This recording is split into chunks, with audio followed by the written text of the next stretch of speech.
చేసుకోవచ్చు. But nowadays ఈ ఈ స్టే ఆర్డర్ ఇచ్చిన తర్వాత ఆల్మోస్ట్ అది ఎవ్రీ 6 మంత్స్‌కి ఒకసారి అలా కంటిన్యూ అవుతుంది. ఇష్యూ ఏమి ఉండదు.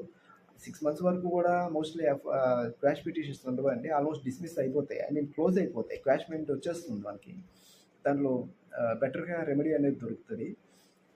తర్వాత వన్స్ ఈ ఈ ఫ్యామిలీ కేసెస్‌లో, ఈ ఎన్‌డీపీఎస్ కేసెస్‌లో కన్జ్యూమర్స్ ఉంటారు. ఫ్యామిలీ కేసెస్‌లో డైరెక్ట్ అక్యూజ్డ్ కాకుండా మెంబర్స్ ఉంటారు. ఫ్యామిలీ మెంబర్స్ ఉంటారు. వాళ్ళ మీద కూడా ఎలిగేషన్స్ రైజ్ చేసి వాళ్ళ నేమ్స్ కూడా ఎఫ్ఐఆర్ మీద యాడ్ చేస్తూ ఉంటారు.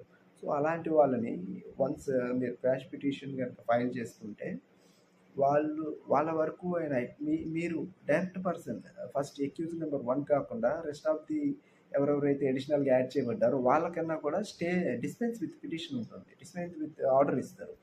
ఆ డిస్పెన్స్ విత్ ఆర్డర్ తీసుకొని అక్యూజ్ నెంబర్ 1 మాత్రమే కోర్ట్ ప్రొసీడింగ్స్కి అలౌ అయ్యేలాగా అటెండ్ అయ్యేలాగా చేసుకోవచ్చు.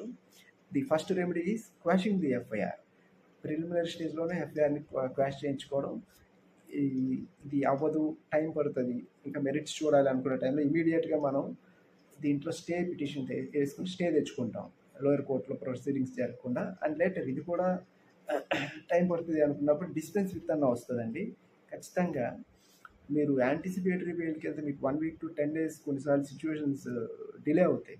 So when you go for quash, immediately you can get the relief.